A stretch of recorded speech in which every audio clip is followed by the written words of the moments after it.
The people of Vietnam had borne the burdens of colonialism for over 80 years, and they were weary of them.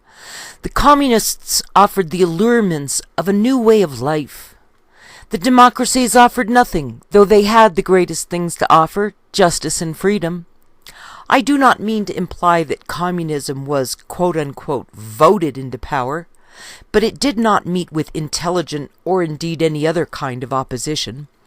Deliver Us from Evil by Thomas A. Dooley, M.D., New York, Berkeley Publishing Company, by arrangement with Farrar, Straus, and Cudahy, 1956, page 150. Britain had given guns to Burma, India, Malaysia, and Africa in order to fight Nazis and Japanese during Hitler's war. And when the foreign armies went home, the Southeast Asian natives kept the guns to chase out the colonizers, but in Vietnam, the French had stayed. In the absence of any local government, French militias operated with abandon, and the French militias were causing hundreds of casualties, so the CIA went over in the 50s to work with the British in Burma and in Vietnam under military protection in hopes of getting a grip on the opium trade in the Golden Triangle. The CIA's first mission after Hitler's war had been to hire Corsican mafiosos to go after French communists in Marseille, with their French connection to the Golden Triangle. And the CIA was using the Italian mafia to keep the French Longshoremen Union from going communist, and the CIA was paying the Italians to ride herd over the docks in exchange for giving the Italians permission to ship opium over to America. After making friends during their work in France, the CIA tried to create a Chinese army in Vietnam to reverse Mao's communist revolution, but the plan failed badly, and to finance these Chinese soldiers for fighting Mao, the CIA had gotten into the opium-selling business in the Golden Triangle. To keep the money rolling in to finance their fight against communism, the CIA needed to get rid of the French opium dealers who were getting in the way in Vietnam, or at least put them out of business. But the French had been there a long time and would be found to be difficult to dislodge. The French had done many fine things in Vietnam, like bringing in the first rubber tree and developing mines to obtain minerals and building roadways and waterways, and thousands of French families had settled into the colony permanently and considered it to be their rightful home. The French had perfected the penal colony in 1627, and the Vietnamese language had been given an alphabet by a French missionary named Alexandre de Rhodes. And the French army had captured Saigon in 1861, while their Mexican adventure had been in greater need. And when France formally acquired Vietnam in 1872, they had built the Hanoi Hilton that included a room for a guillotine. But France did not put into Vietnam the equivalent of what she took out. She had a political and economic stake in keeping the native masses backward, submissive, and ignorant of the arts of government. In a nation of 23-odd million, she built only one university. She was no more selfish than other colonial powers. She was simply following the patterns of the period. Deliver Us from Evil, page 52. Ho Chi Minh was the product of a French university, and Ho had been born in 1890 and left Vietnam to go to Paris when he was 21 years old. And Ho became a communist in Paris in 1918, and 5 years later he went to Moscow. Ho began his Communist Party in Hong Kong in 1930 while it was being governed by the British, and they actively encouraged him because the British had plans to undermine the French in the Golden Triangle. And in 1941, living in exile in the southern Chinese village of Ching Si, Ho Chi Minh forms the Vietnam Do Lac Do Minh, the League for Independence of Vietnam. During the next few years, Ho and his anti-Japanese Viet Minh guerrillas are trained and supported by a U.S. OSS, Office of Strategic Services, unit codenamed Deer Team. Vietnam Voices by John Clark Pratt, Viking Penguin Inc., 1984, page 3-4, and dedicated, quote, to those who have written and to those who would learn the truth about war in Southeast Asia, close quote.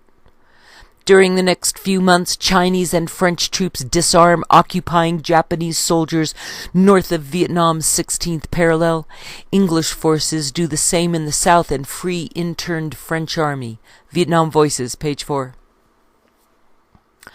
Ho Chi Minh went to Hanoi in September of 1945 and declared Vietnam to be a communist republic. And while the Japanese had put the fear of God into poppy growers in the Golden Triangle during Hitler's war, when the Japanese left in 1945, the opium trade started back up, driven by those French who had been in the business long before the Japanese interruption. In 1940, France yielded Indochina to Japan without a real struggle. She set up a provisional government to protect her interests and managed to do quote-unquote business as usual with the invaders. Deliver Us from Evil, page 52. Ho Chi Minh used the opium trade as the worst example of French occupation. And, quote, on December 19, 1946, his forces started a war for independence. Started it by disemboweling more than 1,000 native women in Hanoi because they'd been working for, married to, or living with the French, close quote. Deliver Us from Evil, page 53. With guns from America and the backing of CIA operatives, the Shan states became the biggest and best poppy growers in the whole world, and the Shan states fought the Hmong, who fought the Kaching and the Yunnan, who were in competition with half a dozen other groups, who were using elephants to carry opium through the jungle. 250,000 U.S. soldiers would try opium in Vietnam, and 80,000 of them would become addicted, and while many of them would get over it all by themselves, too many would bring that addiction back to America, and many people working in the government thought for certain that opium addiction was a communist plot. The CIA was supposed to ask Congress for the money to fight communism, but the answer was usually no, confirming the CIA's belief that Congress was infected with commie pinkos, and so the CIA necessarily pursued the burden of fighting communism by other means, well outside congressional oversight. The CIA was not far off the mark, because there were many elder congressmen who remembered clearly the machinations of the Great War, during which people were embracing communism since it seemed quite clear that God had failed somewhere in the trenches. And the communists had been insisting that national aspirations had resulted in the endless slaughter of the Great War, so becoming communist was presented as a good idea at the time, and more than a few in Congress remained inclined to keep that globalist flame of whimsical communism alive. Russia had not achieved true worldwide Jew communism, but only state communism, or actual National Socialism. And in the truly imagined form of communism, the state was supposed to wither away after the capitalists stopped being a threat. In June of 1950, the U.S. sent troops to South Korea on the 4th of July under a United Nations mandate.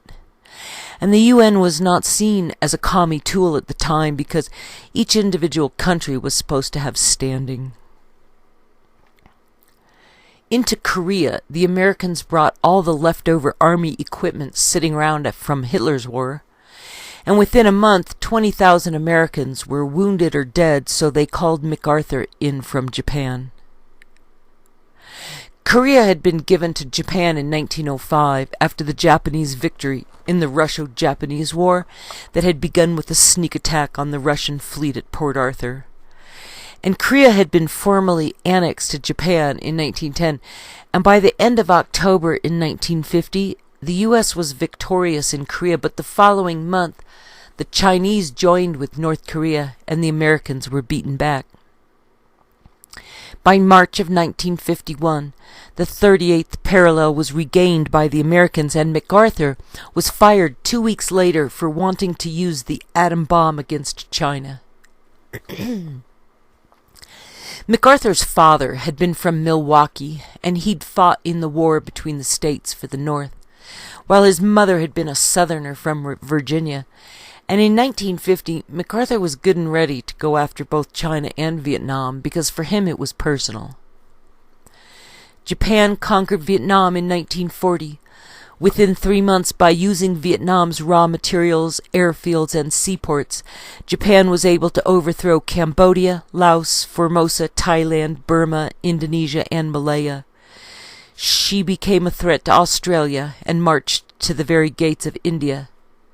Utilizing such seaports as Haiphong and Saigon, Japan shipped weapons and materials east, which led to the defeat of MacArthur's forces and the conquest of the Philippines in 1942. Deliver Us from Evil, page 51 and 2. After fighting the Chinese in Korea, Ike was not interested in getting into a war with Vietnam, and having France as an ally in Vietnam did not sound like a good idea either. Mao was still trying to figure out where China's borders were, and Vietnam had once belonged to China, and Mao had beaten Chiang Kai-shek and his nationalists in 1949, and the nationalists had fled to Taiwan. The French put Bao Dai in charge of South Vietnam, and Communist China recognized Ho's DRV, Democratic Republic of Vietnam, as Vietnam's true government in January of 1950, as did the USSR 2 weeks later. The following week, the U.S. recognized Bao Dai in Saigon as the head of the state of Vietnam, and the U.S. gave France $10 million to stay, and the next year the French commanding general came down with cancer and left Vietnam, and the U.S. gave France $500 million more and 90 Bearcat fighter planes to bolster a non-communist presence in Vietnam, since an agreement had been signed on March 6, 1946, whereby France recognized Ho and his regime. It was a valid document. Ho had every reason to suppose that the long struggle, the 80-year battle which his Declaration of Independence mentioned, had ended in success, but that went glimmering. The agreement proved to be nothing more than a piece of paper. It was never really accepted by the French, and before the year was out, France and Ho's regime had slithered into violent combat. The French attacked Ho's new republic, bombarding Haiphong and killing thousands of Vietnamese in November of 1946. And a month later, the Vietnamese attacked the French in Hanoi.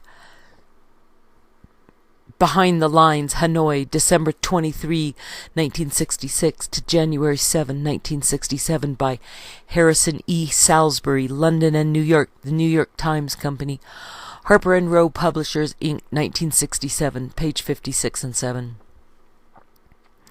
In September of 1945, French militias in Saigon had overthrown Ho's DRV government in the south, and Britain agreed to France's claim of sovereignty. But the following year, while France was attempting negotiations with Ho, fighting broke out between the Viet Minh and private French militias in Haiphong, and Ho Chi Minh declared war on France.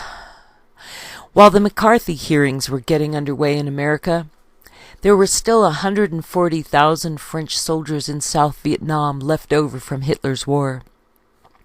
And before 1955, most firefights would flare up right as the poppy harvest was winding down, and opium was being carried towards China over the Ho Chi Minh Trail.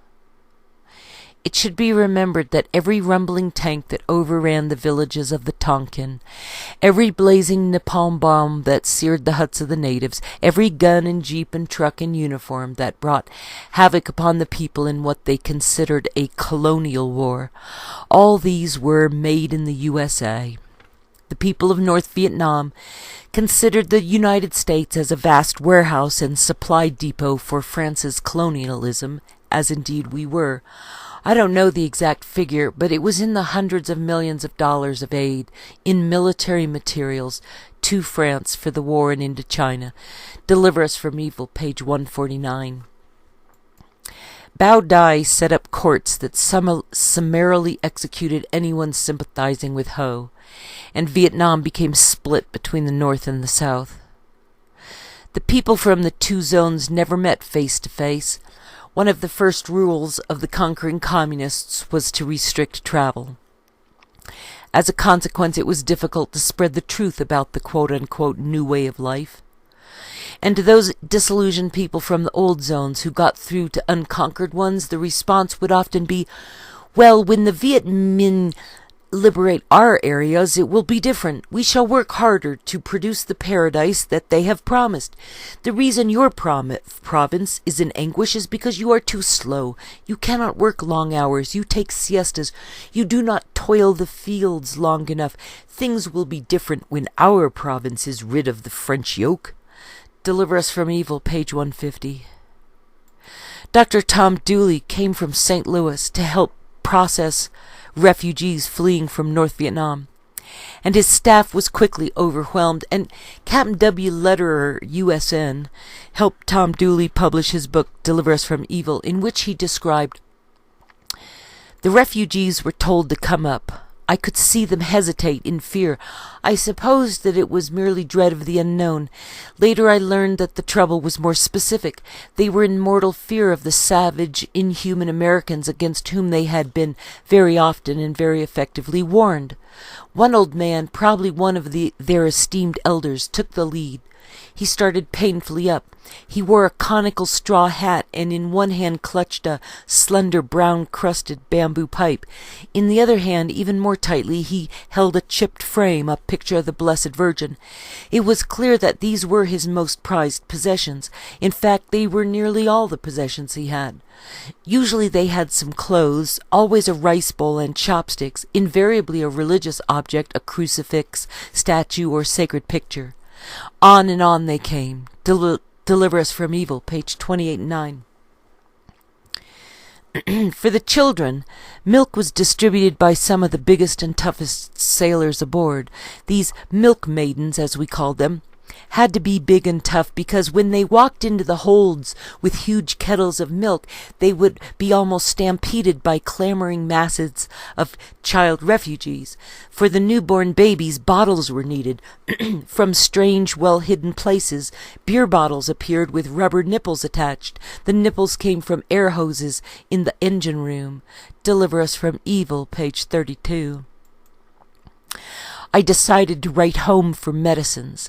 Terramycin was the most important drug, so I wrote first to the Pfizer Laboratories Division of Charles Pfizer and Company, Brooklyn, New York.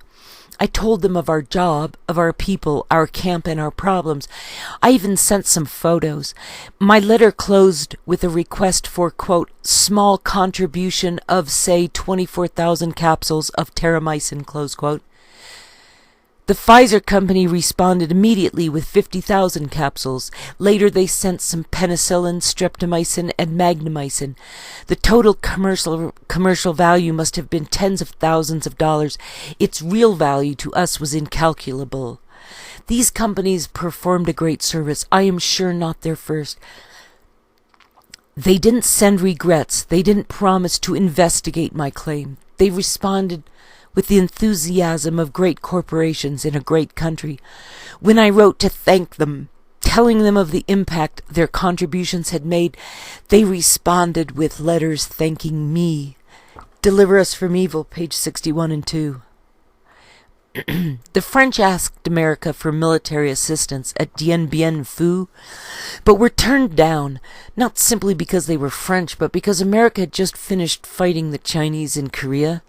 And the month after the French lost at Dien Bien Phu in 1954, the job of running South Vietnam was given to President Diem, who was appointed by Bao Dai, and the French marched out of town in regimental formation while many stayed behind with the French militias to guard the old colonial estates that were hosting and running the French Connection.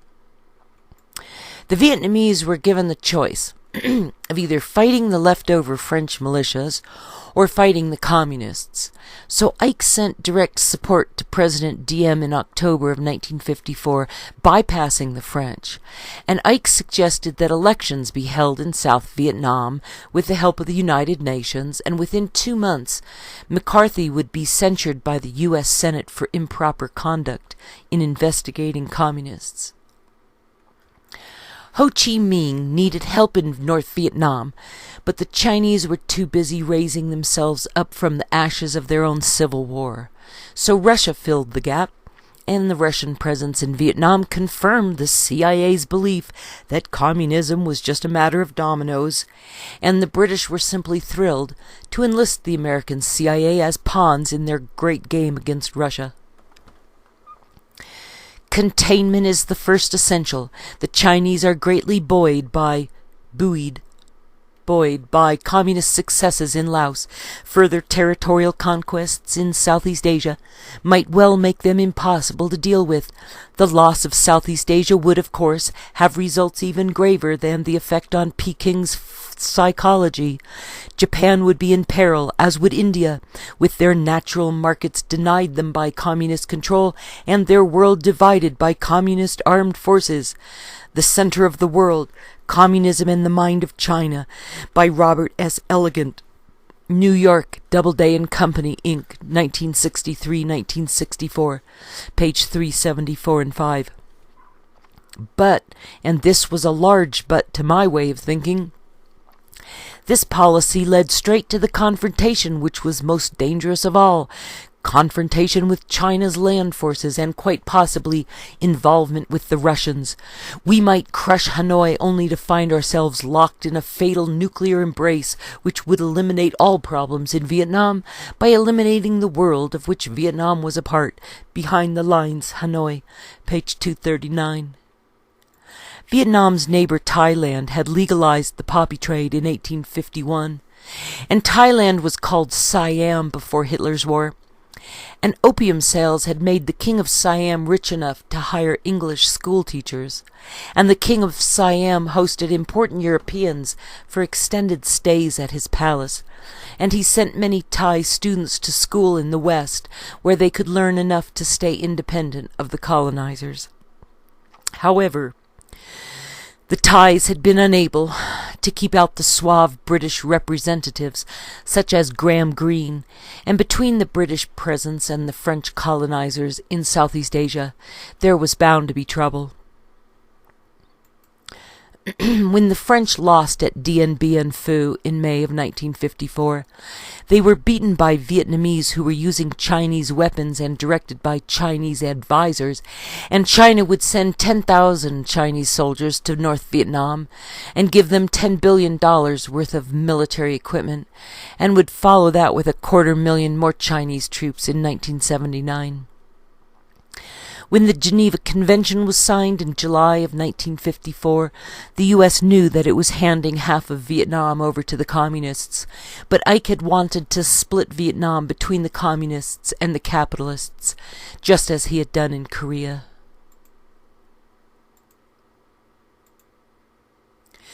Ho Chi Minh and his friends were given the North while Diem became the president of the South. And in February of 1955, the U.S. assumed all training of the South Vietnamese military, who were given $400 million so they could defend themselves. Diem had become president of the Republic of South Vietnam by a vote held in October of 1955, and Diem got 5 million more votes than Bao Dai, who was living in France. And Ho wanted the whole country united, and he knew it could only be done by force of arms. Ho refused to allow a vote on the matter because his Soviet-sponsored land reforms had not been going well, and he knew full well that a vote would probably go against him, because North Vietnam was in open revolt as their farms were being collectivized.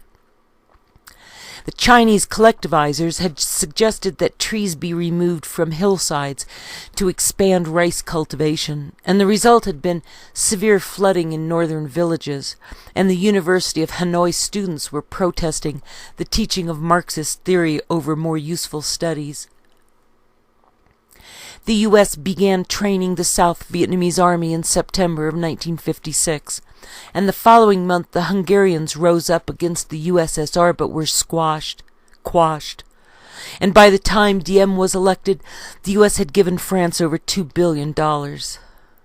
Now the U.S. would give money to Diem, while the USSR and China were committed to supporting Ho Chi Minh, who wanted to rid Vietnam of the French militias terrorizing the countryside, and the Chinese wanted to keep the French opium trade from flooding over the border into China. When Ike pressured the French to stop military training in Vietnam in May of 1957, a bomb exploded in a Saigon bar in October that caused the first American casualties in the Vietnam War. The American public was not told anything about the opium problem in the Golden Triangle because it would scare people, and when many soldiers disappeared during the Vietnam War to join the poppy trade, they would be declared MIA rather than said to have taken a new career path and in so doing truly gone missing in action. While some wanted to blame the My Lai massacre on dope, they decided it would be too alarming for Americans back home, so it was just called battle stress. And the Vietnamese thought it was very strange when soldiers from America disembarked from their flights to Vietnam and asked to buy marijuana when it was growing wild all around them. And Mr. Booth said that more lives were lost or damaged from opium than from bullets in Vietnam. An article in Parade magazine quoted an officer who served in Vietnam whose company had 100% casualty rate. He vividly remembers the 1970s when almost a third of the U.S. military used drugs. I found people dead on the floor of heroin overdoses and passed out in pools of their own vomit outside the mess hall, he says, without flinching. Illegal drug use brought the U.S. military to its knees. Parade magazine, January 16, 2000, page 5. He tied up with the red bandana and went into the big vein. When he shot, a burst of bright color rose in the valve, and a liquor of blood and melted heroin spread across the pure glass surface in delicate butterfly patterns. Dog Soldiers by Robert Stone, New York Balanchine Books, Houghton Mifflin Company, 1974, page 197. Fidel took over Cuba in January of 1959 while Diem legalized opium dens in Vietnam to bring money into the government. And President Diem was a Catholic, and his brother was an opium addict, and many had hoped that Diem and JFK could work together due to their shared Catholicism. And when a Buddhist monk poured gasoline over himself and burned himself to death, Diem's son's wife clapped her hands with glee in public. Of the 2 million Catholics in Vietnam, about 1,750,000 lived in the North. Then came the Communists and inevitable disillusionment with the promised reforms. Perhaps they could have borne up under the oppressive taxes, the crop quotas, the forced labor, and the loss of freedom.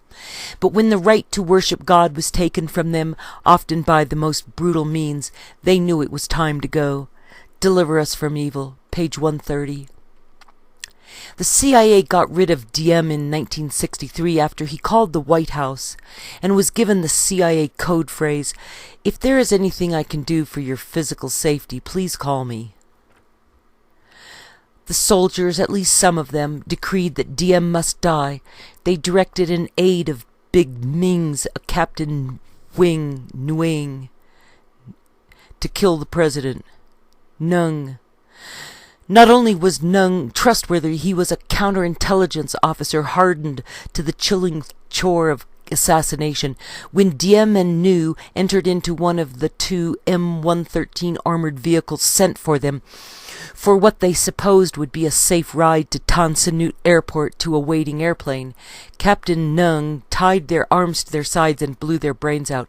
Nung himself later died in mysterious circumstances, carrying to his grave the whole story of the murders.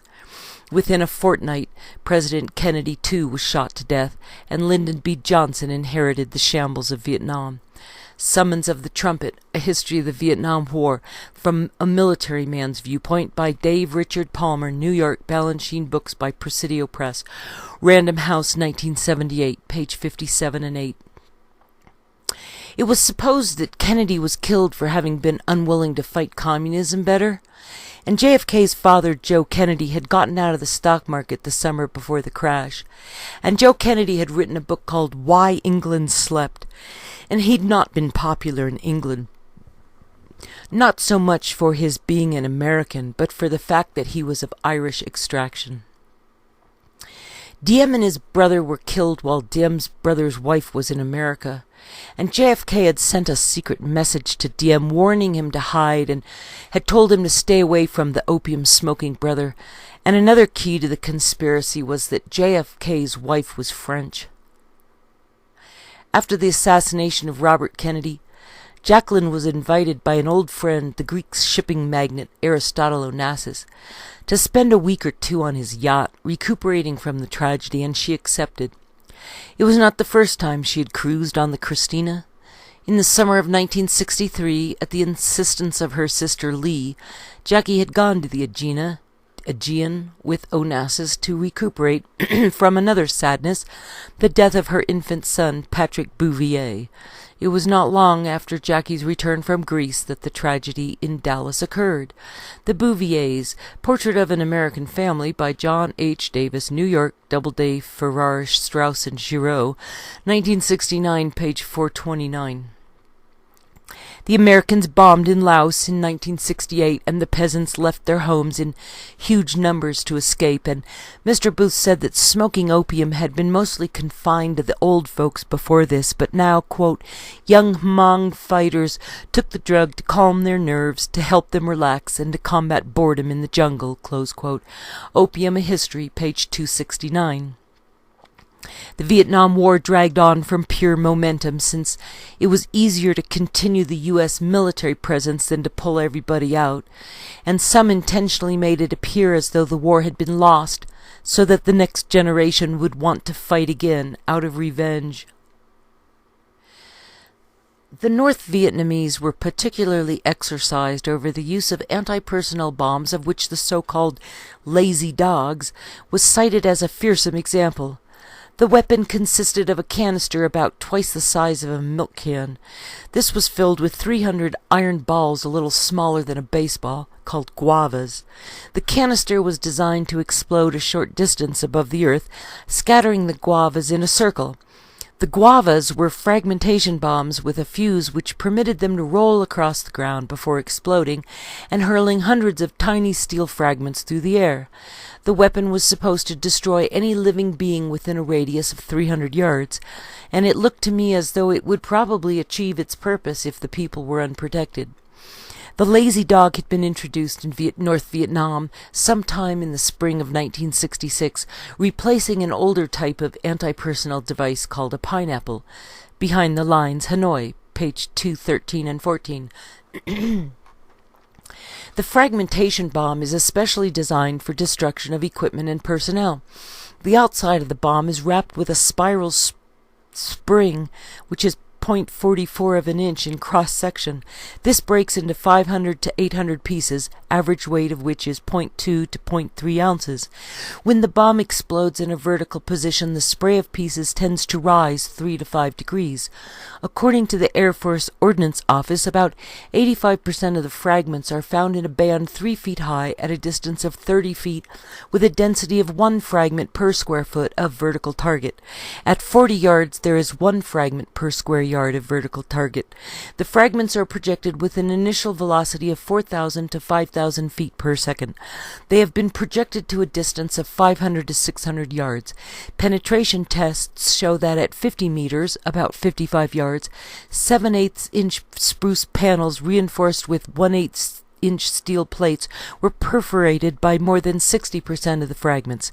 Impact: The Army Air Force's Confidential Picture History of World War II, edited by James Patton, Pennsylvania, The National Historical Society, 1989, page 24, originally published by James Patton and Company, Inc., 1980. Vietnam had leeches and bugs and cockroaches that didn't die when stomped on with army boots. And Vietnam had medevac helicopters that made it possible for soldiers blown apart by booby traps to continue living. And Vietnam had medical kits with super-fast ampules of morphine that more often than not went missing. And local Vietnamese boys would offer bottles of Coca-Cola to American soldiers with the cap replaced after adding shards of glass. Vietnam had napalm and carpet bombing and Agent Orange and better field radios than had been used in Hitler's war.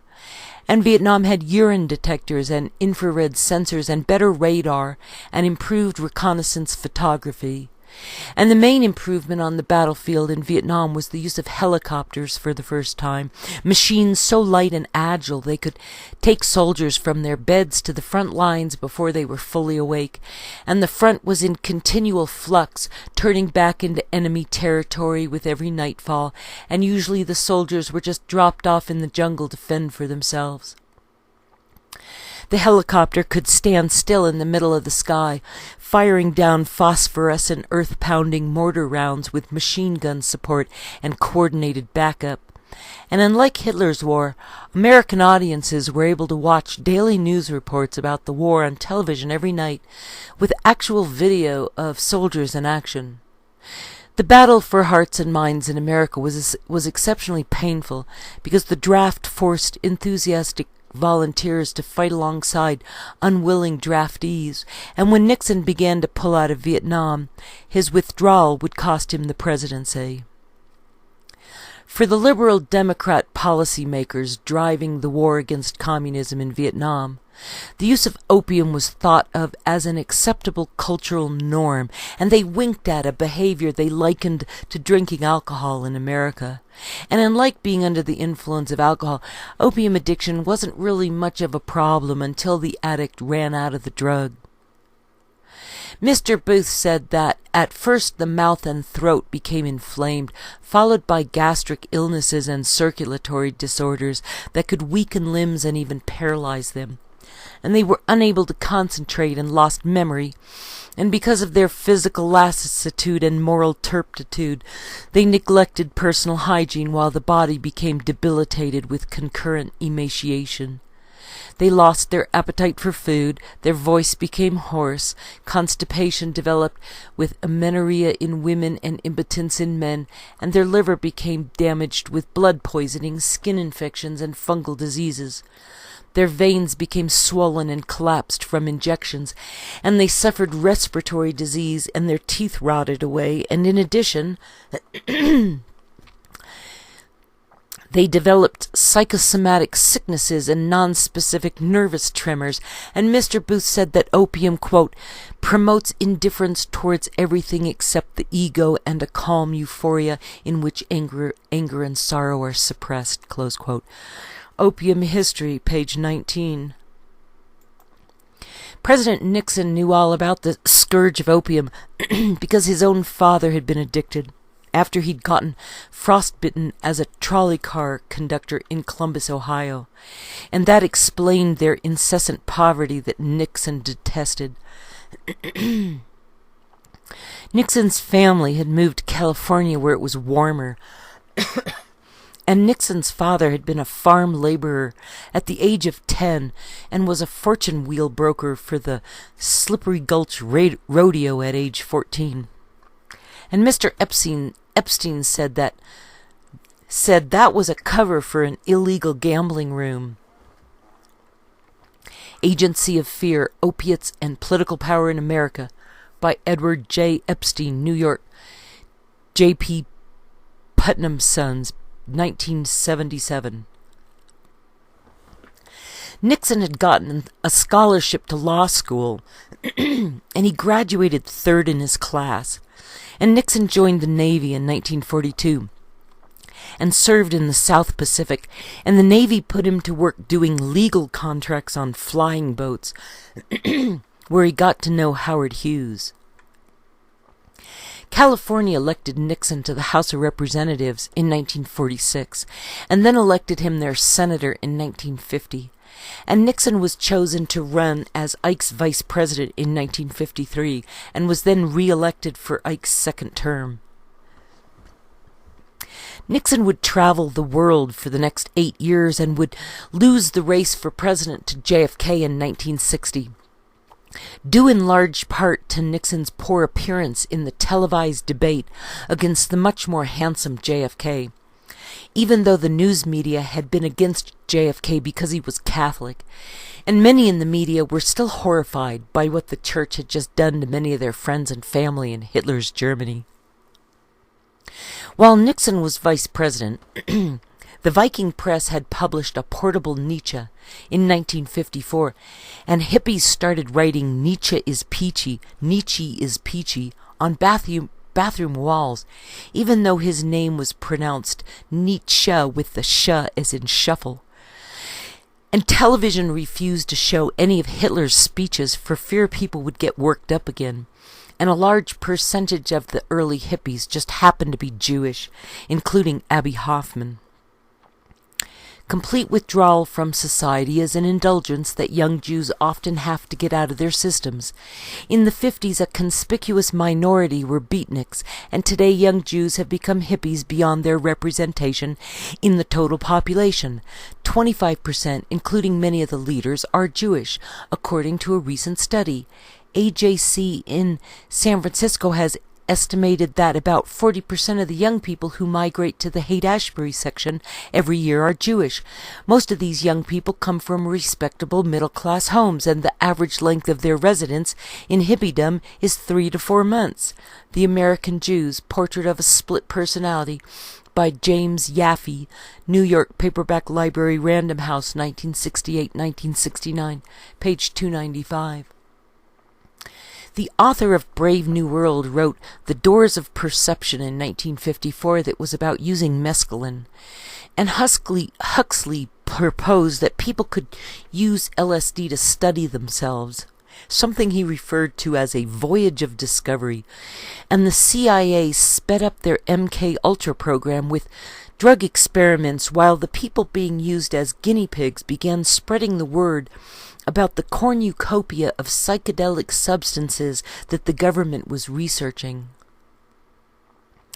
Ken Kesey volunteered for MK Ultra while he was working as a night janitor at a Veterans Administration hospital, and Kesey had already been pilfering drugs from the VA's pharmacy, and he wrote One Flew Over the Cuckoo's Nest in 1962, and that same year he met Timothy Leary, who had invented a personality test for the CIA for their prospective applicants in the early 50s.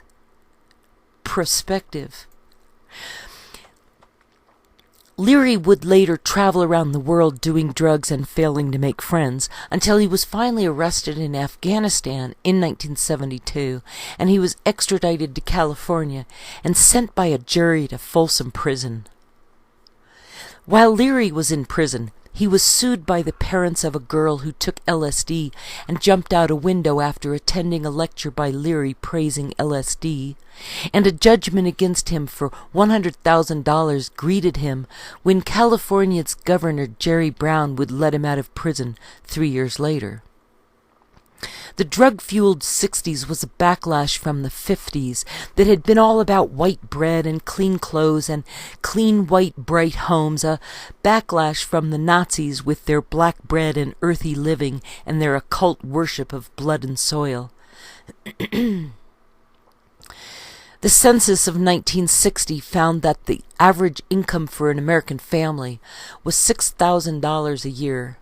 And with television coming of age, people were being exposed to increasingly bizarre things on the TV screen. And even with the boom of consumer goods bringing comfort and joy to America, the young people were doing drugs and rebelling against society, and in the wake of Jack Kerouac, the government started methadone clinics. LSD had first been synthesized in 1938 and was tried as a cure for opium addiction. and in 1952 some prison inmates were used in LSD experiments, and it would take until 1987 for the Supreme Court to decide that the military had the right to feed LSD to its unsuspecting personnel without the experimenters having to try it on themselves first. The CIA had started experimenting with LSD in 1947, and they had given it to some scientists without telling them beforehand, and one of the scientists killed himself in November of 1953, and when they dug up his body 20 years later, there seemed to be some evidence that it was not simply a suicide. Stanley remembered sitting across a table from a white-coated doctor with 2 glasses of clear liquid between them. "Here, have a drink," said the doctor, and he handed Stanley one of them. "It's only water, nothing more than I drink," the doctor promised, knowing full well that it contained LSD. An hour later, Stanley thought he'd gone insane. His head was filled with terrifying visions, and his body seemed to tumble through time and space. Then his mind snapped and sent him into a frenzy of rage. Secret Agenda, the United States Government, Nazi Scientists, and Project Paperclip, 1945 to 1990, by Linda Hunt, New York, St. Martin's Press, 1991, page 158. For MK Ultra, the CIA paid prostitutes to give LSD to the people from whom they were taking money. And while the CIA watched from behind a two-way mirror, and it would be nice while the CIA watched from behind a two-way mirror, and it would be nice to know who wrote this excellent description of the effects of LSD. While a small percentage of the population are not affected by the drug, LSD takes the senses of sight, sound, color, and motion and ostracizes it into a frightening network of meaning, tossed into a salad of the entire contents of one's memory. Thus, the man in the corner may be a hallucination, but you know that the future of your soul depends on your belief in his reality, so, by deliberately choosing to consign oneself to believing that the man in the corner is truly real, he raises his head and tips his hat to you, shattering your reality into 1,000 million colored dots of accusatory particles that move with a wave motion resembling the ocean, but having a consciousness that sentences you to the bleak, forsaken realm of hell to which you have just committed yourself, and you know, of course, that it's your own fault. As soon as this realization hits home, you are lifted quickly into a new realm of salvation, a glorious fresh gift of mercy and love that you breathe in for a few sacred minutes until the doubts start nibbling at your peripheral thinking once again, sending you stumbling back down the mountain of Sisyphus. As often as you remember that you're just tripping, in the next instant you are reminded that this is all paralyzingly real, and after 13 to 26 hours of this brain-screaming distortion, the mind emerges as bleached and empty as a forgotten flag whipped by a millennium of onshore breezes. Getting over an LSD run feels like that preborn infant floating in space at the end of 2001, and LSD withdraws its grasp slowly in incremental retreats to leave no doubt that LSD is more powerful than any defense you will ever have, that LSD is stronger than you and stronger than reality and even stronger than God. So make no mistake about LSD. It is not a necessary experience. It has no lessons to teach.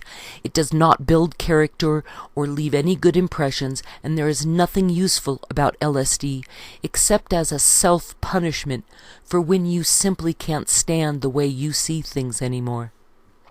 History Anonymous. Air turbine dentist drills were invented in 1957 that were so fast the patient felt no vibration anymore, just a whining noise. And the Russians were the first to launch a satellite that year in 1957, and the Americans sent one of their own up 4 months later. Russia put the first man into orbit in April of 1961, and it would be another 10 months before John Glenn was given his turn, and the Berlin Wall had gone up on the 13th of August in 1961, and the Israelis would hang Adolf Eichmann on the 31st of May in 1962. 5 months later, Nixon lost the race for governor of California in 1962 after Kesey's One Flew Over the Cuckoo's Nest had become widely popular, and LSD would be made illegal in California in October of 1966, and that made more people than ever want to try it. Hunter S. Thompson was beaten up by the Hells Angels for refusing to take his turn getting the beer again, and someone started a rumor that banana peels could get you high, and the Bay Area sold out of bananas. The Beatles came over in 1963 and spent the next 7 years chasing drug-induced music towards the limits of the human imagination and back again until they broke up in 1970, and Marcuse wrote One-Dimensional Man in 1964 while Timothy Leary was pushing the use of LSD and other drugs. And the socialism they were propounding sounded like a fantasy land of endless free stuff, because that's how the drugs made them feel, which is why hippies were paying good cold hard cash to buy drugs. All these socialist 60s writers would end up at the same parties in California, where the weather was nice enough for homeless hippies to survive overnight without shelter. And a human be-in was held at Golden Gate Park, where the Grateful Dead played hippie music, and the folksy music of Bob Dylan and Joan Baez and the Mamas and the Papas was intended to be earthy in opposition to the sterile 50s, but it took a while to catch on because people wanted something with more of a beat that they could dance to, and then all the music started getting too political and the 60s started coming apart at the seams.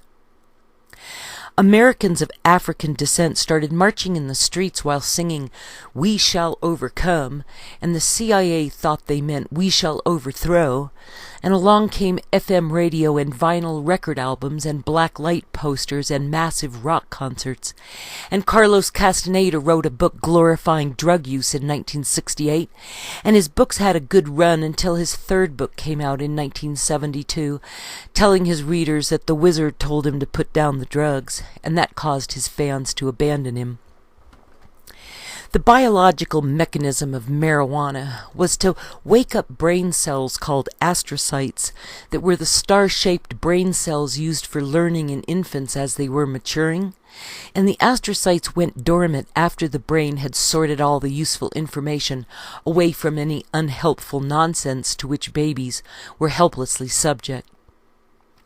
The chemical in marijuana reactivated these astrocyte cells, not only in regard to sights and sound, but also in reawakening the same emotional dysfunctionality which babies display, and that left the marijuana user at the mercy of childish feelings and infantile perceptions, which many found enjoyable, especially young adults yearning for the comfort and safety of an earlier environment.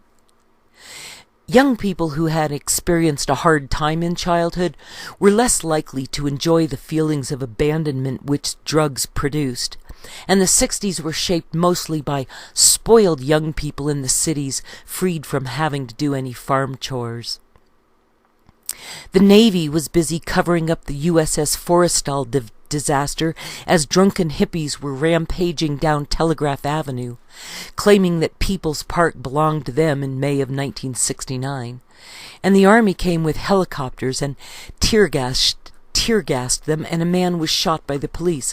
The television brought pictures of Americans landing on the moon in July of 1969, and the following month, Charlie Manson's roommates went on a drug-fueled killing spree in Southern California, and many people thought the devil made them do it and not the drugs. Drunken students rioting at Kent State were fired upon by the Ohio National Guard in May of 1970, and as a concession to the epidemic of young people taking to the streets to express their dissatisfaction with just about everything, The voting age was lowered to 18 instead of 21 years of age, and it had been hoped that if they were given the right to vote, they would now behave more responsibly. In large part it worked, and the hardcore hippies went overseas instead, looking for marijuana and hashish and opium along the Silk Road. And they went to Amsterdam and to London ghettos and to the vastness of India, where it was said that Indian gurus were so pure they could drink their own urine, but the truth was that the drugs they were taking could be recycled through their urine, even though the potency diminished with each pass. The guru would generously donate his urine to the people gathered around him, who would give their output to those gathered in the courtyard, and so on down the caste system, and the hippies traveled to the Golden Triangle, where the Buddha sat contemplating his navel in the heart of dope country, and the hippies brought back incense and tie-dye and macrame plant hangers and, of course, Buddhism. The Beatles started hanging out with the Krishnas, and body bags began coming back from Vietnam filled with heroin. And Janis Joplin died of an overdose in October of 1970 at the age of 27, 1 month after Jimi Hendrix also died of a drug overdose, and Janis Joplin had said that using heroin kept her from drinking too much, and she was found in her motel room with a broken nose and bloody lips and a dozen fresh needle marks. Jane Fonda went to Hanoi in 1972 and showed her nipples through her T-shirt on national television, and the anti-war protests were not much more than a social event that had no effect whatsoever on military policy, except especially because the government knew that they had been organized by Jew communist agitators, and thus the military doubled and tripled their efforts to win the Vietnam War as a direct result of the anti-war riots. Straight people ignored the anti-war protesters even when John Lennon invited the press into his bedroom, and the question of the day was, what was more frightening, communists or junkies? Nixon went to China in February of 1972 and found much in common with the Chinese, and that made him an enemy of the anti-communists. And Nixon was re-elected to the presidency in November of 1972 with one of the largest landslide electoral percentages in history. The Manchu had taken over China in 1644, and their empire had included Korea, and went well above Vladivostok through Mongolia almost to the Aral Sea, and south through the Tibetan Plateau to include Burma and all of Vietnam. And instead of fighting communism, they decided to fight communists.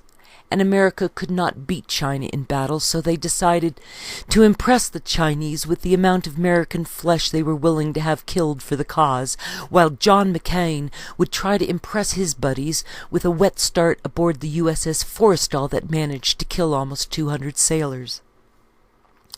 The Chinese were committed to stopping the flow of opium from Burma that was coming up the Ho Chi Minh Trail into China. And when Ho became the leader of North Vietnam, there were 3,000 opium dens in the city of Hanoi alone. During the Vietnam War, the king of the opium trade in the Golden Triangle was Kun Sa, whose mother was Chinese, and Kun Sa would be arrested by the Thais in October of 1969 and put into prison in Burma, where he did 5 years in solitary confinement until the Russians got him released.